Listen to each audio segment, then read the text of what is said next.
mempunyai deria seni serta pendekatan artistik yang sangat kuat.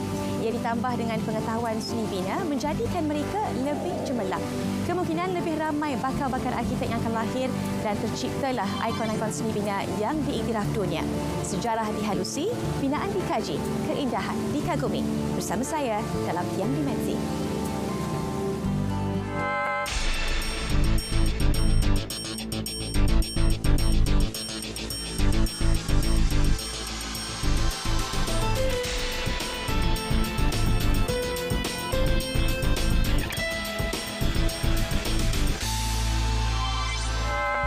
Negeri Sembilan terkenal dengan binaan Minangkabaunya, namun ia tidak terlihat pada rekaan di masjid ini. Malah ia seakan sama dengan masjid yang berada di negeri Melaka. Keunikan bangunan ini melambangkan sejarah syiar Islam yang berkembang di Negeri Sembilan.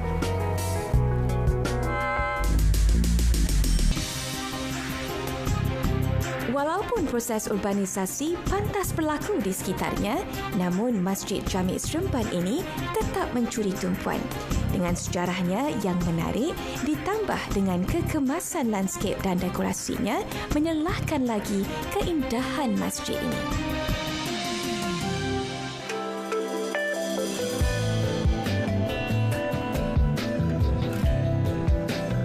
Untuk menyingkap sejarah Masjid Jami' Bandar Seremban ini, saya bersama dengan imamnya, Ustaz Muhammad Hamad. Terima kasih banyak-banyak, Ustaz. Mungkin Ustaz boleh ceritakan sedikit sebanyak sejarah Masjid Jami' ini. Assalamualaikum warahmatullahi taala wabarakatuh. Saya sebagai imam di sinilah.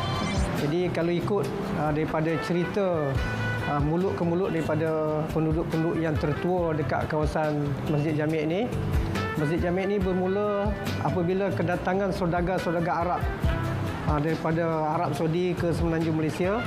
Jadi dia membeli tanah-tanah di kawasan ini. Dia sambil berniaga dan juga berdakwah mengembangkan agama Islam di Negeri Sembilan. Untuk pembinaan tu kalau dikira kalau tak salah saya 1924. Salah daripada pedagang Arab lah. Tapi nama dia tak dirahsiakan. Itu biasalah pendakwah-pendakwah dulu. Dia lebih utamakan sedekah daripada menunjukkan nama beliau lah. Jadi sampai sekarang pun kita tak jumpa cari apakah nama yang sebenarnya yang mewakafkan Masjid Jami' Bandar Seremban. Bagaimana bentuk rupa asal masjid ini pada tahun 1924 berbanding dengan sekarang? Bangunan dahulu ialah bangunan kayu saja. Separuh semen dan separuh kayu lah. Atap zinc sajalah. Jadi untuk suasana semasa masa tu, itulah kira masjid tercantiknya di kawasan Seremban tu.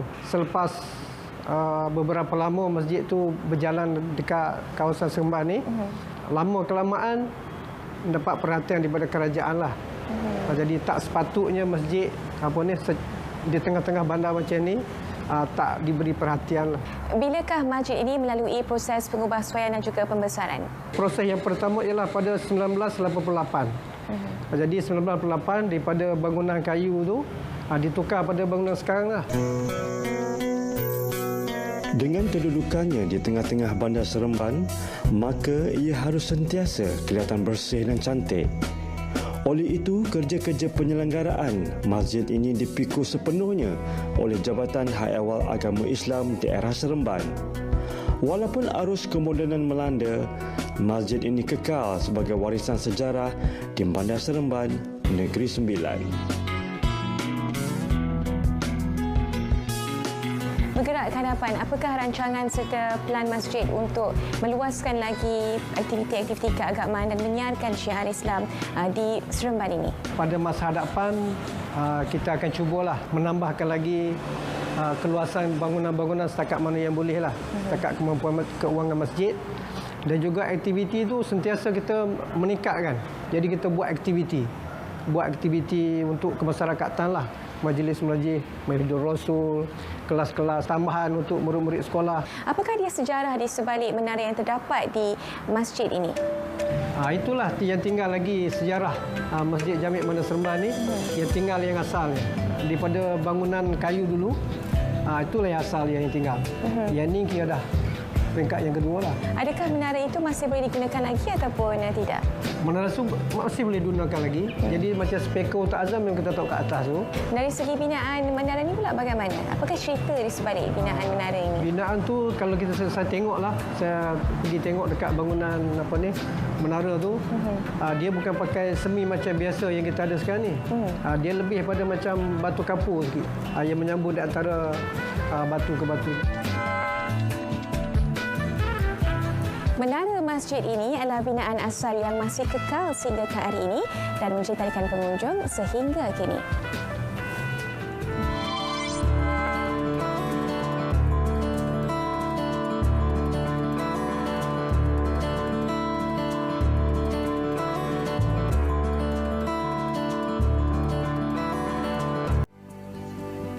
Menjejakkan kaki di Sri Menanti, terasa aura adat pepatihnya. Imej dan rupa setiap bangunan bercirikan Minangkabau. Ini terbukti dengan berdirinya Istana Diraja Sri Menanti yang kekal utuh sejak 1908.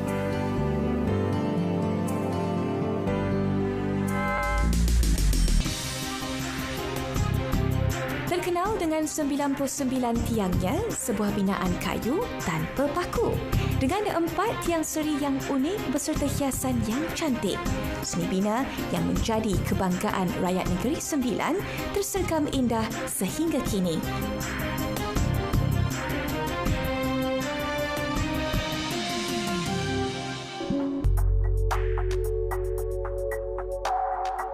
Dan untuk menyingkap sejarah Istana Lama Sri Menanti ini, saya bersama dengan penolong kuratornya, Encik Muhammad Nazim Abdul Gaman, penolong kurator bagi Museum Diraja Istana Lama Sri Menanti. Terima kasih banyak-banyak Encik Nazim. Mungkin Encik Nazim boleh ceritakan sejarah di sebalik Istana Lama Sri Menanti ini. Museum Diraja Istana Lama Sri Menanti dahulunya dibina kerana menggantikan Istana Lama iaitu Istana Putih yang telah roboh ekoran daripada peperangan Bukit Putus yang berlaku pada tahun itu. Istana ini dibina bagi menggantikan sebagai pusat pentadbiran pada waktu itu. Dibina sekitar pada tahun 1902 dan siap pada 1908. Setelah siap, dia mula diduduki oleh Tuanku Muhammad, iaitu pemerintah pada masa itu. Tidak lama kemudian pada tahun 1933, setelah Istana Baru siap, maka keluarga diraja berpindah ke Istana Baru dan Istana Lama ini terbiar kosong. Sementara terbiar kosong ini, Istana Lama ini digunakan oleh kerabat diraja lah untuk sebarang aktiviti rasmi keluarga diraja. Dan tidak lama selepas itu, ia terbiar kosong kembali sehingga tahun 1964, di mana Istana Lama ini dijadikan sebagai sebuah sekolah agama. Dan ia kembali kosong sehinggalah tahun 1992 almarhum Tuanku Jaafar telah mengisytiharkan Istana Lama ini sebagai Museum Diraja Istana Lama Sri Menanti sehinggalah sekarang. Boleh terangkan kenapakah lokasi ini dipilih sebagai Istana Sri Menanti? Dia dipilih kerana Sri Menanti merupakan pusat pentadbiran kerajaan pada waktu itu. Kerana pemerintah awal iaitu Raja Malewah telah datang ke Negeri Sembilan dan membuka penempatannya di Sri Menanti sebagai pusat pemerintahan. Dan sejak daripada itu sehingga sekarang, Sri Menanti dijadikan sebagai pusat pemerintahan beraja di sini. Boleh Encik Nazim ceritakan dengan lebih mendalam lagi mengenai struktur binaan Istana Sri Menanti ini yang saya dikabarkan tidak menggunakan sebarang paku dan juga arkiteknya juga dari kalangan tempatan. Taib dan Kahar ni siapakah mereka? Tukang taib dan tukang kahar. Tapi kita lebih refer kepada tukang kahar kerana tukang taib ini hanya membantu tukang kahar di dalam proses penyediaan untuk pembinaan bangunan Istana Lama ini. Jadi tukang kahar yang merealisasikan pelan asal pembinaan Istana Lama ini kemudian diperincikan pula oleh Ketua Jurutera JKR itu iaitu Mr. Woodford. Setelah disahkan spesifikasi, maka pembinaannya dijalankan oleh tukang-tukang tempatan serta dibantu oleh tukang-tukang Cina. Istana ini dikenali dengan 99 batang tiangnya. Binaan istana ini banyak dipengaruhi sistem adat pepatih itu sendiri. pemerintahan beradat Negeri Sembilan turut dibantu oleh 99 orang hulu balang. Sebagai simboliknya, maka didirikan sebanyak 99 batang tiang untuk menyokong binaan ini. Ia juga tidak menggunakan walau sebatang paku yang digantikan dengan sistem pasak. Inilah keunikan Seri Bena dahulu yang menjadi kebanggaan sehingga kini. Istana ini juga mempunyai 4 tingkat. Boleh Encik Nazim terangkan fungsi kesemua tingkat-tingkat ini? Raja Negeri Sembilan dikatakan raja yang mesra rakyat pada waktu itu. Jadi Istana Lama ini dibina berbahagian dan setiap bahagian mempunyai fungsi yang tersendiri. Contoh yang saya tekan, tingkat bawah dan tingkat 1 lebih kepada hubungan tuanku dengan rakyat. Untuk tingkat 1 ini terletaknya serambi yang diletakkan tempat di mana tuanku akan berjumpa dengan rakyat dan para pembesar tempatan. Di tingkat 2 pula adalah ruang di mana tuanku berjumpa dengan keluarga beliau. Dan tingkat ketiga merupakan ruang peribadi beliau di mana beliau akan melihat di kawasan luar terhadap rakyat jelata. Dan akhir sekali di tingkat 4 merupakan ruang perbendaraan yang di mana hanya tuanku saja yang boleh memasukinya.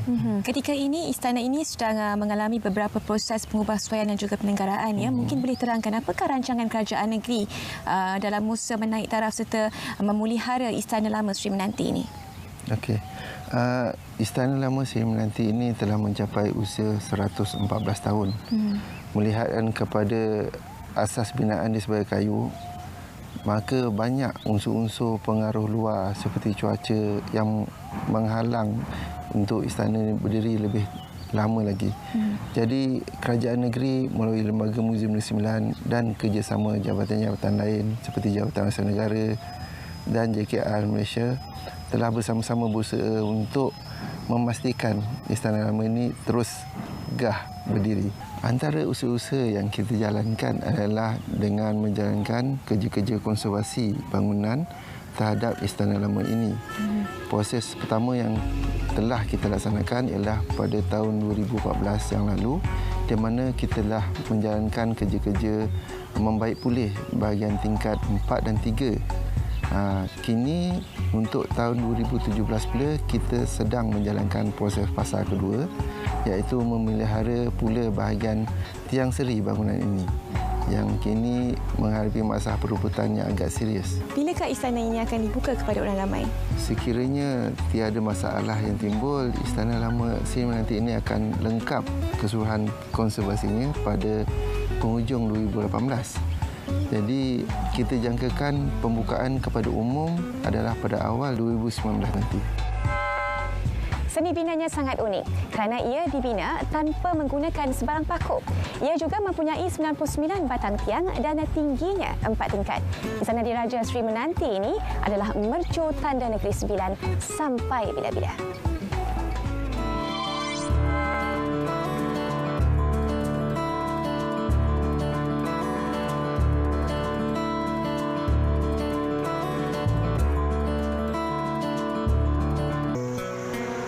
Tradisional Negeri Sembilan mempunyai bentuk bumbung panjang yang bersifat Minangkabau. Seperti rumah telapak ini. Seni bina ini berasal dari suku Tanah Datar yang berasal dari perut kampung ibu ataupun kanda. Sejarahnya, mereka ini merupakan suku yang pertama datang ke Seri Menanti Negeri Sembilan dari Pagaruyung.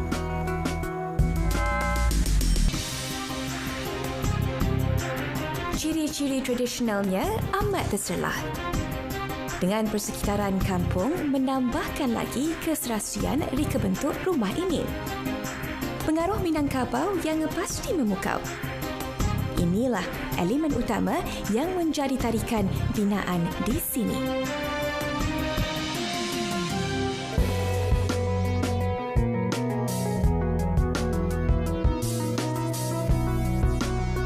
Bersama dengan saya untuk mengetahui kisah di sebalik rumah telapak suku Tanah Datar ini adalah Datuk Genta Mustafa Muhammad, Besar Waris suku Tanah Datar 48, Perut Ibu. Terima kasih banyak-banyak, Datuk. Mungkin Datuk boleh terangkan sebenarnya apakah maksud di sebalik jawatan yang sebegitu panjang yang saya sebut sebentar tadi? Jawatan yang saya pegang ni adalah jawatan pusaka, ya, jawatan pusaka Bergelek. Jadi saya dilantik oleh Datuk Paduka Besar, iaitu Datuk Safidin, iaitu lembaga saya, iaitu. Jadi dengan pelantikan ini direstui oleh anak-anak buah, ya. Jadi jawatan yang saya pegang ni juga kadang-kadang saya terlibat di istana sebagai pegawai 99 di istana. Baiklah, sebenarnya apakah sejarah Rumah Telapak ini? Apa yang saya dengar daripada cerita daripada nenek moyang dulu, ya. Jadi Rumah Telapak ni, suku Tanah Datar ni adalah yang terawal. Jadi seni bannernya adalah dibuat mengikut ciri-ciri daripada pagar ruyung. Jadi sempena pelantikan Datuk Paduka Besar dulu, jadi suku Tanah Datar ni yang perut ibul berkumpul di rumah ni, di Rumah Telapak ni, dipanggil Rumah Pusaka. Jadi di sinilah pelantikan Datuk Paduka Besar untuk memegang jawatan sebagai Datuk Lembaga dengan bersama anak-anak buah daripada suku Tanah Datar. Di sinilah dia berhimpun. Nak siapkan rumah ni makan masa yang lama. Jadi cara orang tua-tua dulu buat itu beransur-ansur lah. Jadi rumah ni pun dulu banyak dipakai pasak, tidak menggunakan paku. Sebelum pembinaan rumah-rumah tradisional lama Negeri Sembilan, aspek yang paling penting adalah tiang seri. Tiang seri akan disiapkan terlebih dahulu. Mengikut cerita orang-orang lama, di bawah tiang seri itu ditanamkan bersamanya emas, alat kebesaran nenek moyang, senjata, dan kemudian barulah tiang seri ditegakkan. Ia ibarat petua untuk mendirikan sesebuah rumah. Apakah fungsi ruang utama ini dan kenapakah bentuknya panjang sebegini? Orang-orang dulu, dia sebelum membuat rumah tu dia dah kaji dah. Dia dah kaji keluasan rumah. Jadi dia memanjang daripada ujung sampai ke pangkal. Kalau ada kenduri ke apa ke, di rumah ini kalau kedudukan yang di atas ni adalah lebih kurang dalam 11 jambar. Jadi jambar ni dipanggil dulang yang berisi lauk apa semua tu. Jadi satu jambar tu dimakan oleh 4 orang. Jadi kalau 11 jambar tu 44 orang boleh duduk di serambi ni. Jadi itulah ciri-ciri dia panjang. Dan semasa membuat adat istiadat di sini ataupun menjemput Datuk Paduka Besar, kedudukannya Datuk Paduka Besar berada di pangkal serambi, Buapak dan yang lain-lain tu duduk di ujung serambi, dan Cik Puan yang orang perempuannya duduk di tengah rumah. Jadi dia ada sistem kedudukan dia. Kira-kira berapakah usia rumah ini? Sekitar 100 tahun lebih. Pasal dulu rumah ni lah yang pertama, sebelum rumah belakang tu disambung, rumah ni yang dulu yang ada. Sepertinya rumah ini masih kelihatan utuh, ya. Apakah jenis kayu yang digunakan untuk membina rumah ini? Kayu yang mendirikan rumah ni adalah kayu terpilih. Ya, ada kayu yang terbaik lah. Semasa nak membina, arwah nenek saya pun ada bercerita, kayu ni dulu direndam dengan minyak. Direndam dengan minyak untuk mendapat ketahanan dia. Jadi kayu tu jadi keras. Direndam tu bukan sekejap, berbulan-bulan direndam. Macam itulah untuk nak mendapatkan ketahanan kayu tu. Dari sudut luaran nampak kelihatan rendah Rumah Telapak ini, tapi bila kita masuk ke dalam, ia begitu luas. Mengapa tingkap dan juga pintu masuk sepertinya sangat rendah dan seperti orang kena tunduk untuk masuk ke dalam rumah ini? Ini ada juga cerita dia, ya. Orang dulu-dulu ada bercerita, apabila kita nak memasuki rumah pusaka tu, kita kena tunduk. Ya. Bila dia rendah, kita kena tunduk. Jadi apabila kita tunduk tu, di situlah cara penghormatan kita kepada tuan rumah apabila tetamu datang. Selain daripada ruang utama ini, apakah fungsi-fungsi bahagian lain di rumah terdapat ini? Ya, selain daripada ruang hadapan, ruang tamu, di sebelah dalam dia ada ruang di atas tengah rumah tu dipanggil loteng, macam loteng lah. Di atas itulah simpan barang-barang berharga macam emas ke apa ke di atas loteng. Dan di situ juga kalau sewaktu kecemasan ke dulu nak menyuruhkan anak-anak dara ni disuruh panjat loteng tu, ada tangga dia dulu, naiklah atas loteng tu menyuruh. Jadi di situlah apa fungsinya loteng ni. Kebiasaannya, ruang dalaman rumah ini dipecahkan kepada beberapa bahagian. Pecahan ini mempunyai maknanya yang tersendiri. Sesungguhnya masyarakat di sini sangat berpegang kuat kepada adat mereka. Bak kata adat, gemuk berpupuk, segar bersiram. Dianjak layu, dicabut mati. Adat bersendikan hukum, hukum bersendikan kitabullah.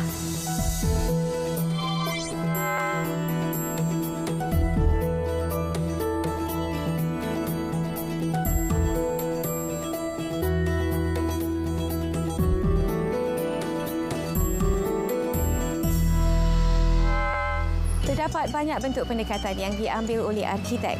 Salah satu daripadanya adalah pendekatan metafora. Pendekatan metafora akan membolehkan arkitek mereka dan bermain-main dengan imajinasinya untuk merekakan satu bentuk yang lebih artistik.